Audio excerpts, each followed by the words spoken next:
Hey, what's up guys? Got a different little video for you today besides the Drift C10. This is my 1958 Edsel Ranger.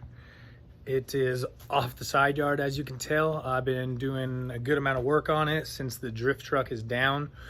I've been doing all kinds of stuff, little things here and there to get it going. Do a little walk around. I'm gonna wash it actually right now and try to take it around the block and do its little maiden voyage on it. I would just filled up the trans and aired up all the tires. I was actually able to get it into drive, reverse, back into park, obviously, if I was able to get to right here. I currently have the fuel tank out of it right now. I sent it out and is getting, I guess, an acid wash in it, and then they're gonna seal it, and I got a lifetime warranty on it when I get it back, so it's about 2 to 3 weeks out. Once I get that, I'm actually running off of about a 3-gallon tank in the front right here, just directly to the fuel pump. I had to do a few things to get the car going. The solder the radiator, that's the original radiator. I had to hook up the radiator lines. I pulled the thermostat, make sure that worked, hit that radiator line. Did, well, obviously not, that ain't good. That's why this is the maiden voyage.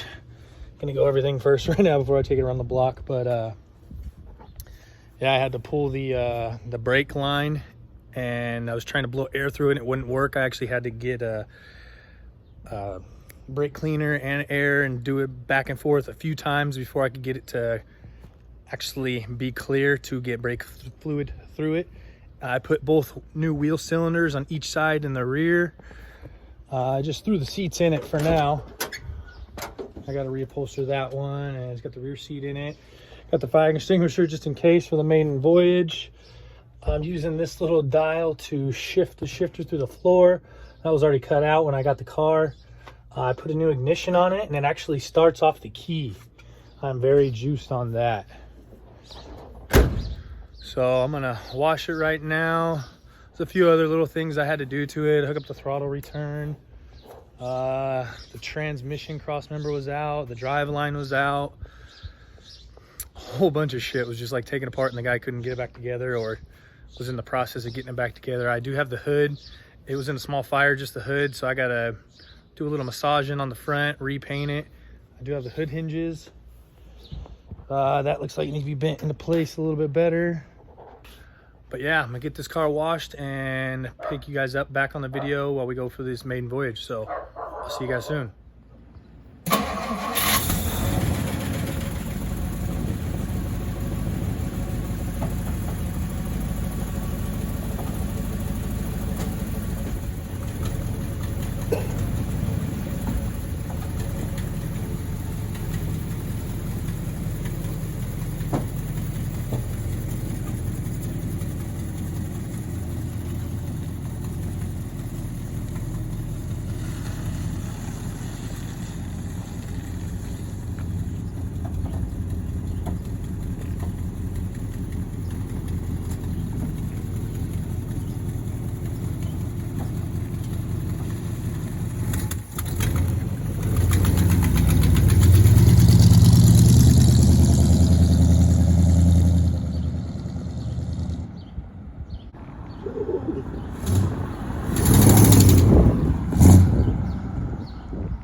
Running good, brother. I'm gonna shut the garage real quick. All right.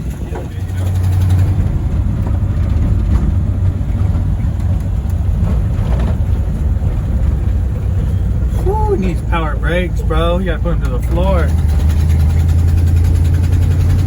She cruising though. You gotta like look through the steering wheel.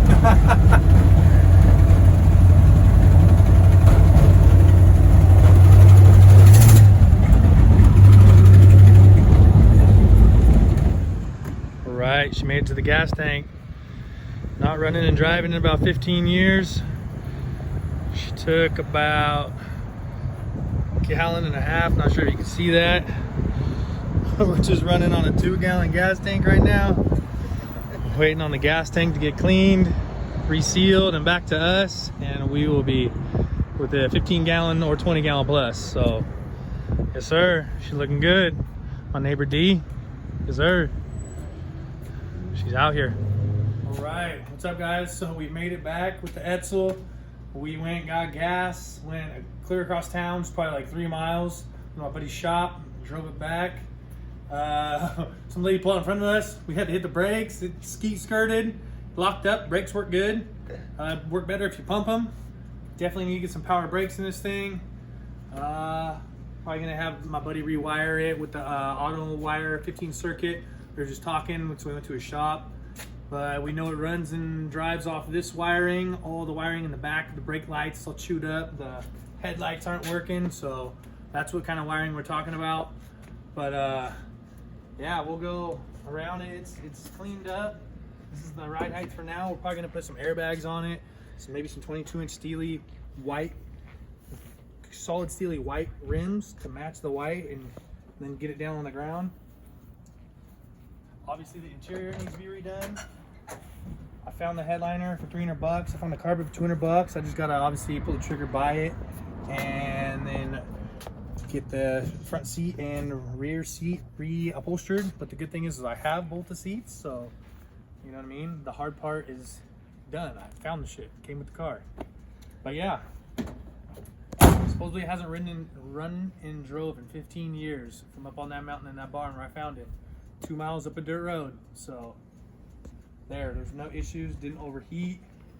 I do need to get a temp gauge on it. I didn't know what the motor temp, water temp was, but other than that, car ran good. So as we do more updates on it, we will hit you guys with another video. And thank you for watching Thy Gardener's Garage. Subscribe, follow, all the above. Thank you guys.